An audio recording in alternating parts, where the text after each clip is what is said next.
নমস্কার, আমি অর্চনা টেবিল টিপসে আপনাদের সকলকে স্বাগত জানাচ্ছি। আজকের একটা টিফিন রেসিপি নিয়ে এসেছি, মুগ প্যানকেক।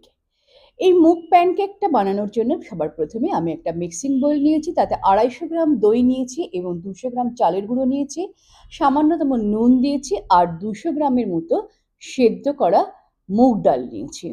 নিয়ে এটাকে ভালো করে মিক্সড করব চামচের সাহায্যে। তারপরে সামান্যতম জল দেবো, মানে ততটাই জল দেবো যতটা প্রয়োজন। ব্যাটারটা কিন্তু ঠিক এইরকম ঘনত্বে থাকবে। তারপরে দিয়ে দিচ্ছি পেঁয়াজ কুচি, গ্রেট করে রাখা গাজর, ক্যাপসিকাম কুচি, ধনেপাতা। ভালো করে আবারও ব্যাটারটার সাথে মিশিয়ে নিয়ে ব্যাটারটা আমি 30 মিনিটের জন্য রেস্টে রেখে দেব। এরপর বেশ কিছুটা পরিমাণ রসুন, আদা ও কয়েকটা লঙ্কা আমি গ্রাইন্ডারে পেস্ট করে নিচ্ছি। সেটাকেও এর সাথে মিশিয়ে দেব আর তার সাথে দিয়ে দেব 2টো ডিম। দিয়ে ব্যাটারটা খুব ভালো করে মেশাতে হবে। যারা আমার চ্যানেলটিকে সাবস্ক্রাইব করেছেন তাদেরকে অসংখ্য ধন্যবাদ। আর যারা এখনো করেননি প্লিজ সাবস্ক্রাইব করে পাশে থাকবেন। পাশে থাকা বেল আইকনটি প্রেস করে রাখবেন যাতে আমার রান্নার নোটিফিকেশন সবার আগে আপনাদের কাছে পৌঁছে যায়।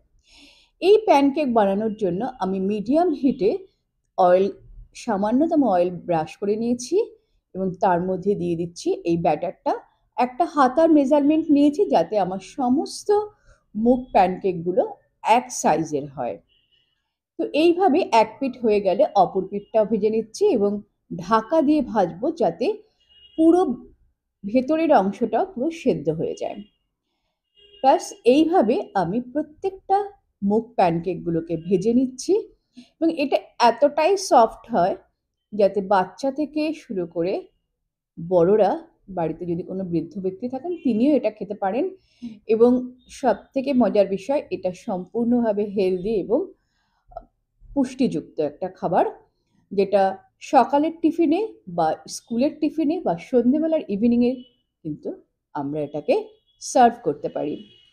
তাহলে আসছি নতুন নতুন রেসিপি নিয়ে। ততক্ষণ আপনারা ভালো থাকবেন, সুস্থ থাকবেন এবং পরিবারের সকলের সাথে আনন্দ থাকবেন।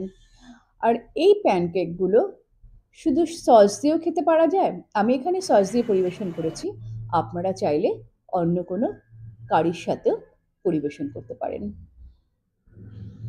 All the best.